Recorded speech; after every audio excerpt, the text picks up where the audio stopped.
तो आज हम लोग पढ़ेंगे फाइनेंशियल स्टेटमेंट 2 में जो आपके अंतिम प्रश्न दिए हुए हैं, ये सब अकाउंट फाइनल अकाउंट से संबंधित है, यानी कि अंतिम खाते से संबंधित है। तो इसमें आप लोग क्या बनाते हैं, ट्रेडिंग अकाउंट बनाते हैं, व्यापार खाता बनाते हैं, पीएल अकाउंट बनाते हैं, लाभानी खाता बनाते हैं और एक तुलना पत्र बनाया जाता है, बैलेंस शीट बनाया जाता है।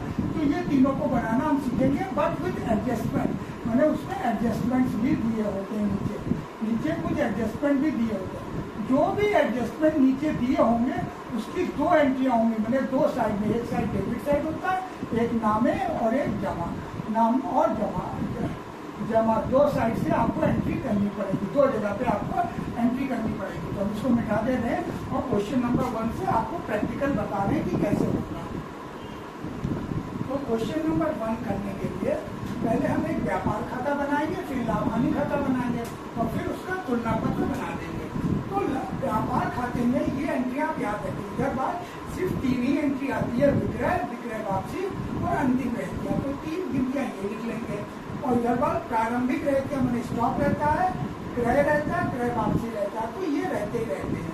अंतिम रहतिया का मिलता है, ये एडजस्टमेंट होता है, यानी कि जो आपको ट्रायल बैलेंस दिया होगा, तलपट दिया होगा, तलपट के नीचे अलग से कुछ लाइनें लिखी होती है, उस लाइन में उसकी गिनती लिखी होती है। तो पहले चलिए इसको बन लेते हैं।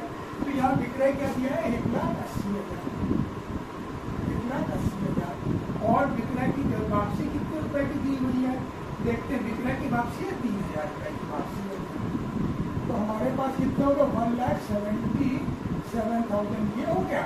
और क्लोजिंग स्टॉक सवाल के एकदम नीचे एडजस्टमेंट में दिए होते हैं, तो एडजस्टमेंट में अंतिम खाता क्या दिया हुआ, अंतिम स्टॉक 32,000। तो ये इस साइड का टोटल हो गया। अब यहाँ पे हम लोग आते हैं ओपनिंग स्टॉक या प्रारंभिक रहतियाँ, जो भी आप इसको कहते हैं। तो प्रारंभिक रहतियाँ भी कहते हैं, स्टॉक भी लिखा होता है, एक ही बात है, स्टॉक मतलब ही रहतिया होता है। तो ये है 50,000 रुपये सवाल में लिखा होता है। तो डेबिट के आइटम आपको डेबिट पे लिखने हैं, जो भी ट्रायल बैलेंस मिलता है, तलपट मिलता है, उसमें जो डेबिट के आइटम उनको डेबिट पे ही लिखिएगा, डेबिट साइड पर, और जो क्रेडिट के आइटम लिखे उनको क्रेडिट पर लिखिएगा। और इनकेस अगर एंट्री को क्लब करनी है, मान लीजिए विक्रय के साथ वापसी को जोड़ना है, तो ये अगर डेबिट साइड में लिखा रहता है ट्रायल बैलेंस पे, तो जब ये क्लब होता है तो दूसरी साइड में जाकर तो उसका साइन बदल दिया करिए। अगर डेबिट का आइटम डेबिट में, क्रेडिट का क्रेडिट में, अगर मजबूरी में कोई आइटम ट्रायल बैलेंस का डेबिट है लेकिन उसका साइड चेंज कर रहे हैं, तो उसका साइन भी आप चेंज कर देंगे, ठीक है। बस इतनी सी बात अगर याद रखें तो आप सब कुछ बना ले जाएंगे।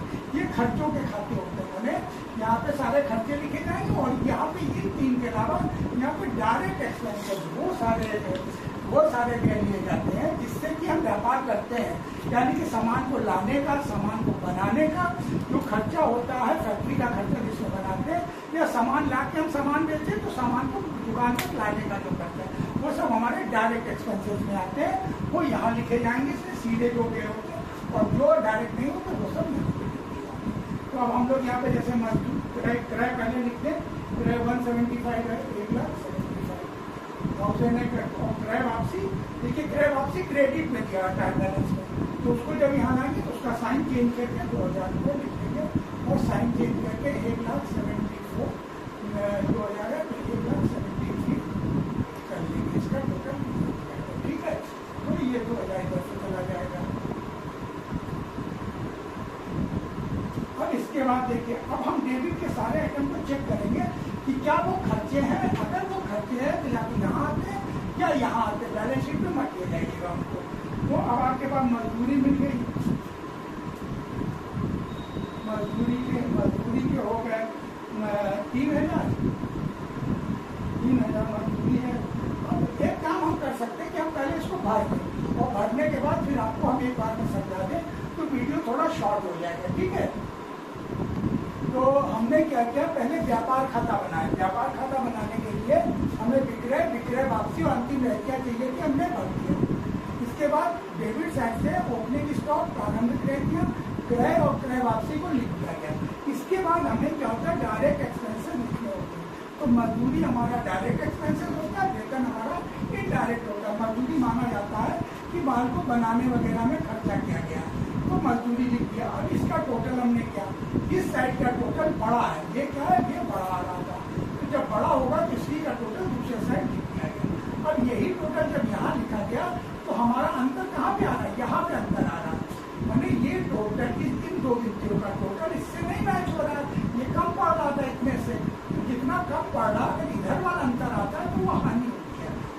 अंतर इस साइड में अगर अंतर है, अगर अंतर यहाँ पर होता है तो वो सकल लाभ होता है। वो क्या होता है? सकल लाभ हो जाता है। लेकिन यहाँ आपके सवाल में क्या है कि यहाँ पे सकल लाभ नहीं हो पा रहा है, अंतर इधर है तो ये हो गया। तो ये 17,000 यहाँ पे अंतर है। अब ये 17,000 उठ करके कहाँ जाएंगे? सकल हानि आगे ले लें। कहाँ आगे ले लें? ये यहाँ पे चला होता है ट्रायल बैलेंस के डेबिट साइड में। इस 17,000 को हम लोग जाके यहाँ पे इसको लिख देंगे, ठीक है। तो अब ये वाला साइड हम मिटा लेंगे क्योंकि हमें अभी ऑब्जेक्ट की जरूरत पड़ेगी, तो ये वाला साइड हम मिटा देंगे, ठीक है। अब इसके बाद ये हमारा व्यापार खाता बन गया। अब हम लाभ हानि खाता बनाना शुरू कर रहे हैं। तो हम ये थोड़ा सा इधर का चलिए पहले इतना भी समझा देते हैं। तो उसके बाद क्या होगा कि हम लोग क्या करेंगे कि एक सीरियल से, चाहे क्रेडिट साइड पहले ले लीजिए या डेबिट साइड पहले ले लीजिए, पहले नाम तटपट का और एक सीरियल से काम करते हैं। दूसरी बात हम ये करते हैं कि जितने भी हमारे एडजस्टमेंट होते हैं, जब हम सवाल को पढ़ते हैं उसी वक्त उनके आगे कोई एक बिंदी या कोई एक निशान लगा लीजिएगा, जिससे कि आपको ध्यान में रहे कि इस पे एडजस्टमेंट है। तो हमने वो काम पहले कर लिया। करने के बाद में हमने अब क्रेडिट साइड से पहले आइटम भरना शुरू किया। तो जो आपका ट्रायल बैलेंस का जो जमा साइड था, उसमें जमा वाला जो साइड है उसमें विक्रय आप पहले लिख चुके हैं, क्रय वापसी आप लिख चुके थे। तो प्राप्त बट्टा रह गया। बट्टा मतलब डिस्काउंट। प्राप्त बट्टा आपने 500 रुपये लिख दिए जो सवाल में दिए हुए थे। संदिग्ध ऋणों के लिए प्रावधान 2,500 रुपये। तो देखिए ये वेंडर्स का प्रोविजन है। क्योंकि ये क्रेडिट साइड में है और सारे प्रोविजन एक ही जगह पे होने चाहिए। जो डेटर से रिलेटेड जो कुछ है सब लिखा पड़ी एक ही जगह होगी। तो ये 2,500 जो पुराना वाला 2,500 क्रेडिट साइड में दिया हुआ था, वो चूंकि इस साइड में आ रहा है, क्रेडिट साइड में क्रेडिट में ही आता है, लेकिन चूंकि उसका साइड आपने बदला सारी चीजों को एक जगह लिखने के लिए, तो क्या हो गया कि वो माइनस की फिगर में ही आ जाएगा। तो ये वो क्रेडिट वाली फिगर है जो कि तलपट में दी हुई थी, वो इधर आके माइनस होती है। इसको याद रखिएगा। इसके बाद पूंजी से अभी आगे नहीं, वो बैलेंस शीट में चला जाएगा तुलना पत्र में। दे विकल्प में भी आपकी लायबिलिटी है। प्राप्त कमीशन, इसमें सिर्फ आय लिखना है। जो लाभ हानि खाता में जितनी इनकम हो रही है वो लिखिए, और जो खर्चे हो रहे हैं वो इधर वाले डेबिट वाले लिखते जाएंगे। बाकी सब हम लोग कहाँ ले जाएंगे? तो हम लोग तुलना पत्र में लेके चले जाएंगे। तो प्राप्त कमीशन हमने लिख दिया। प्राप्त कमीशन यहाँ पे 4,000 है और नीचे दिया हुआ है उसमें कि एक एडजस्टमेंट दिया हुआ है कि प्राप्त कमीशन आपका अग्रिम है। अग्रिम है मतलब अभी आपको अग्रिम प्राप्त कमीशन मतलब वो अभी आपने कमाया नहीं है, इसीलिए आपको एडवांस में दे दिया है। तो लाभ हानि खाता 1 वर्ष का होगा, पूरे वर्ष का। हमें लाभ हानि खाता की पूरी हेडिंग क्या होगी? लाभ हानि खाता इस वर्ष के पूर्ण होने पर। तो उस वर्ष के पूरे साल का हिसाब किताब होता है और आगे का साल कवर नहीं होता है। तो आगे का साल कवर नहीं होता है तो आगे के साल की इनकम भी आप यहाँ पे नहीं लिख सकते, इसीलिए इसको घटा के लिख दिया जाता है। ये फ्यूचर इनकम है, ये आगे के वर्षों के लिए है और ये करेंट ईयर का सिर्फ आप बना रहे, इसी साल का आप बना रहे, इसको घटा दीजिए। अब अगली एंट्री आपकी आती है क्रेडिट साइड में, एक एंट्री और आ रही किराया प्राप्त। तो चूंकि किराया है, अब वो क्रेडिट साइड में लिखा है तो क्रेडिट में लिखिए। अगर किराया डेबिट साइड में लिखा होता तलपट में, तब आप कहाँ लिखते? तब आप डेबिट साइड में यहाँ पर लिखते किराया। तो जो भी आइटम है किराया, जो कमीशन है, किराया है, अगर वो क्रेडिट कार्ड में लिखा है तो क्रेडिट में लिख दीजिए, जमा में लिख दीजिए। और अगर नामे साइड में तलपट के लिखा तो वो यहाँ पे आ जाते हैं, ठीक है। इस तरीके से तो उसमें भी एक एडजस्टमेंट है, एक समायोजना आपको उसमें भी एक दिया गया था, तो वो समायोजना यहाँ पर आपने कर दिया है, ठीक है। के नंबर 2 पे देखिए लिखा हुआ अप्राप्त किराया 2,000। तो अप्राप्त किराया क्या हो जाएगा? वो जुड़ जाएगा, क्योंकि आपने इस साल कमाया तो था लेकिन आपको मिल नहीं पाया, तो वो इस साल की इनकम में जुड़ेगा।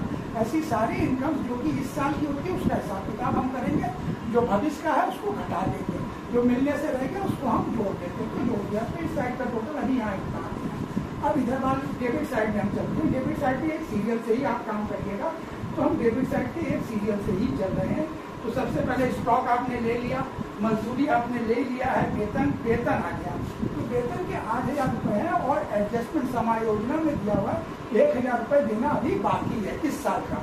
इस साल का देना बाकी है, इसलिए ये फिगर क्या होगी? जुड़ के इस साल के खर्चे में दिखा दी जाएगी। इसके बाद आपका क्रय है, क्रय वापसी। देनदार आ गया। देनदार 82,000 आपके दिए हुए हैं। अब देनदार के ऊपर कुछ विशेष कैलकुलेशन होते हैं, इसको अच्छे से समझ लीजिए और इसको याद रखा करिए। तो देनदार आपने पहले 82,000 यहाँ पे लिख दिया। अब देनदार के नीचे दिया हुआ बट्टा दिया जो कि तलपट के भीतर भीतर बट्टा दिया होता है बैकवर्ड, तलपट के भीतर तो दिया होगा डेबिट साइड में, ये वो वाली एंट्री है, ये डेबिट साइड में तलपट के पहले से दी होती है, और ये कहाँ पे दी होती है, ये क्रेडिट साइड में दी होती है, ये डेबिट साइड में दी होती है, तो ये दोनों पहले से दी। अब एडजस्टमेंट में क्या किया हुआ है कि 1000 रुपए का एक नया बट्टा हो गया, एक कोई देनदार है वो पैसे नहीं देगा, तो एक नया बट्टा हो गया, तो आपके कुल पैसे कितने डूबे, हानि कितने की हो गई, हानि हो गई आपकी 2000 रुपए की। नया बट्टा देनदार में से 1000 रुपए नहीं देगा, तो अब कितने लोग आपको पैसा देने के लिए 81,000 लोग आपको पैसा दे सकते हैं, देगी की रूप में दे सकते हैं और नहीं भी दे सकते हैं, तो ये 81 हो गया। अब उसके बाद सवाल ये कहता है कि जो देनदार हैं उनमें से ये मान के चलिए कि 5% आदमी तो ऐसे होते हैं जो पैसा नहीं देते हैं, तो उनसे पैसा हमारा डूब जाता है, तो उस डूबे हुए पैसे को हम लोग संदिग्ध ऋण बोलते हैं। संदिग्ध किससे बोलते हैं, मिल भी सकता है नहीं भी मिल सकता है, तो संदिग्ध ऋण का एक प्रावधान करने के लिए लिखा हुआ है 5% की दर से, तो 5% इस पर देनदार पे पूरे अमाउंट में नहीं निकलेगा, पूरे अमाउंट में से पहले नया वाला जो बैड डेट्स हो गया, जो नए आदमी पैसे नहीं दे रहे पहले उसको लगाएंगे, तो ये जो बचते हैं ये डाउटफुल बचते हैं, संदिग्ध लोग बचे, ये जो संदिग्ध लोग बचे,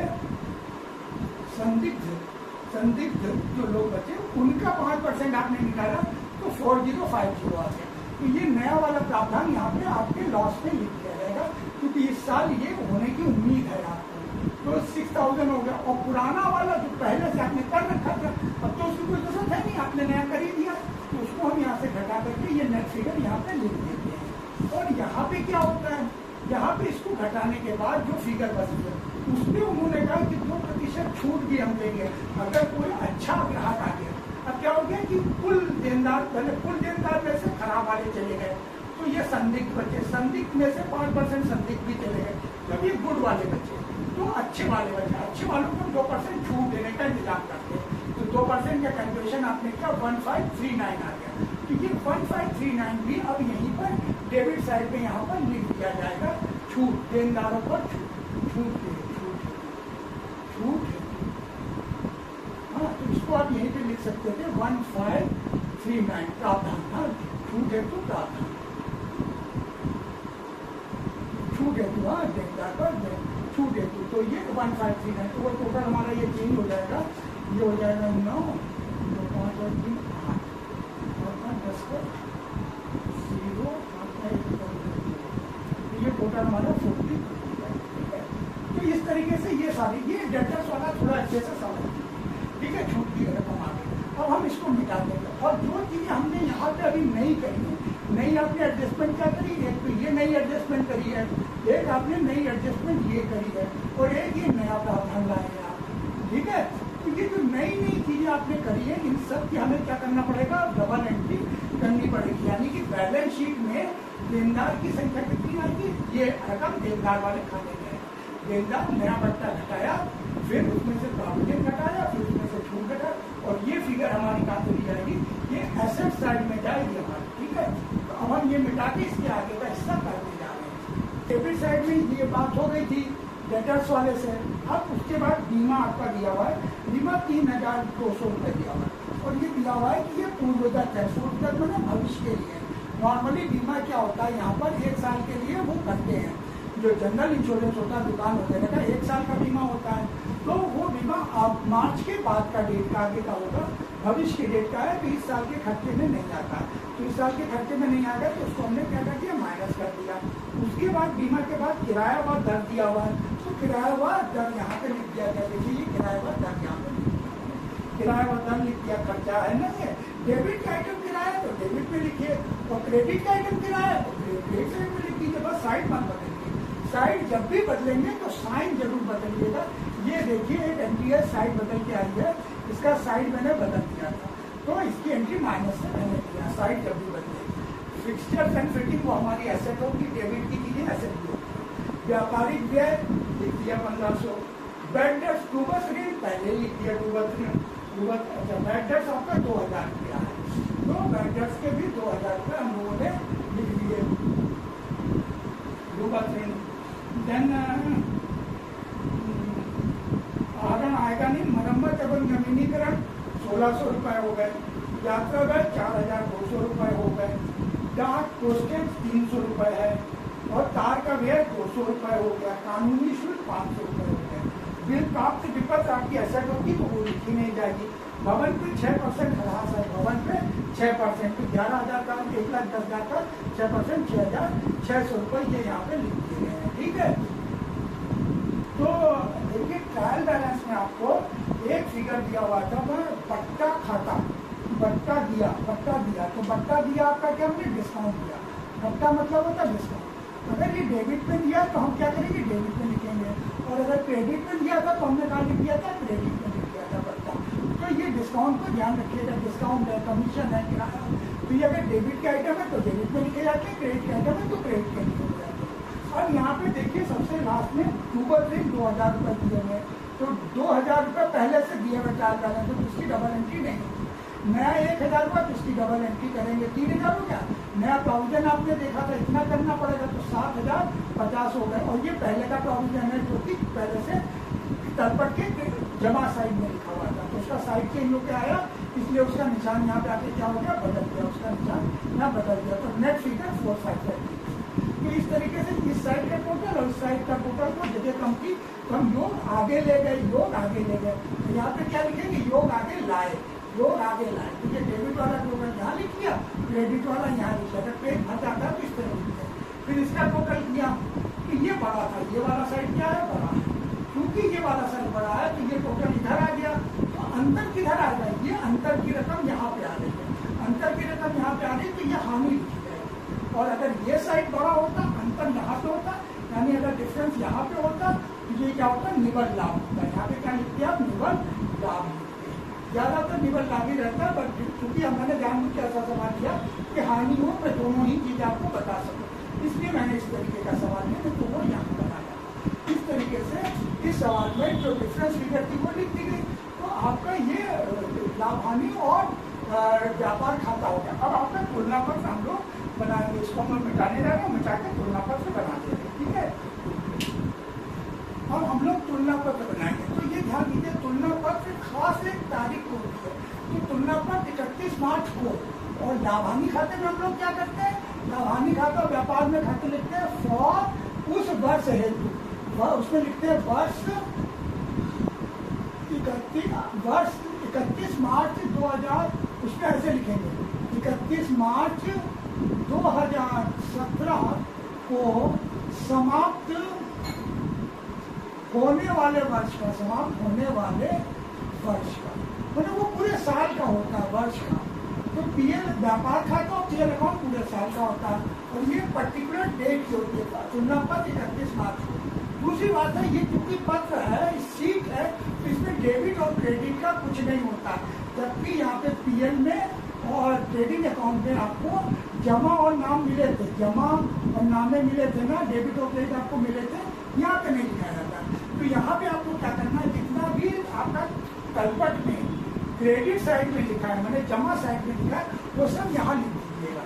तलपट का जो क्रेडिट साइड का आइटम होता है वो यहाँ लिखे जाते हैं, जो आय और आय के रकम के ना हो, यानी कि जो ट्रेडिंग में आप लिख चुके हो, ट्रेडिंग की 3 एंट्रियाँ हो, और जो आपके उसके ना हो, जो पीएल के क्रेडिट साइड में ना आई हो, तो वो सब लिख दी जाएगी। तो हमने लिखना शुरू कर दिया। यहाँ पर हमने क्रेडिट साइड को पहले लिया है, जमा साइड तो विक्रय ले चुके थे, क्रय वापसी ले चुके थे, प्राप्त पट्टा कमीशन ले चुके थे, बैड डेट प्रोविजन ले चुके थे, प्राप्त ऋणों का प्रावधान, पूंजी रह जाता तो पूंजी 3 लाख यहाँ पे आ गई। पूंजी में से हानि को हम लोग क्या करते, घटा देते हैं, जो उसमें जो हानि आई थी लाभ हानि खाते थी वो घट जाती है, अगर फायदा होता तो वो यहाँ पे जुड़ जाता, निवल लाभ अगर लिखते तो वो प्लस करते। उसके बाद आपका क्या हो गया, घटा दिया। इसके बाद आपकी अगली एंट्री आ गई देय विपत्र, तो वो 22,000 का वो लिख दिया हम लोगों ने, देय विपत्र। फिर प्राप्त कमीशन लिख चुके, किराया लिख चुके, और ऋण रह जाता ऋण। इसके अलावा जो एडजस्टमेंट में जो आपकी लायबिलिटी बनी, मतलब जो आपका देना रह गया या जो आपने कमाया नहीं आपको मिल गया, वो सारी चीजें क्या हो गई, आपकी दायित्व हो गए। तो जैसा कि अग्रिम कमीशन, मतलब कमीशन आपने कमाया नहीं है, आपको पहले से मिल गया, इसलिए आपकी वो क्या होगी, दायित्व हो गए, तो उसको भी डबल एंट्री, ये एडजस्टमेंट वाली एंट्रियाँ है जो बाद में आपको करनी है। आपने वेतन के अभी 1,000 रुपये नहीं दिए हैं, तो वो भी दायित्व है आपका, वो लिख दिया गया। ठीक है, अब इसके बाद हम लोग अपने डेबिट साइड की तरफ आ गए, नामे साइड की तरफ, और एक सीरियल से सबको करते चलेंगे। स्टॉक हम कर चुके हैं, मजदूरी हम कर चुके हैं, वेतन हम कर चुके हैं, क्रय विक्रय वापसी, देनदार आगे 82,000 के, तो 82,000 के देनदार आगे लिख दिया गया। अब उसमें एडजस्टमेंट में दिया हुआ था नया डूबत ऋण 1,000 है, ये एडजस्टमेंट वाले है, ध्यान दीजिएगा 1,000 जो एडजस्टमेंट समायोजना में दी गई, तो वो समायोजना वाला यहाँ से घट गया। उसके बाद समायोजना में 5% प्रोविजन का भी प्रावधान का लिखा हुआ था, तो 5% आपने किस पे कर दिया, इस रकम पे निकाल दिया, ठीक है, इसका 5% ये लिख दिया।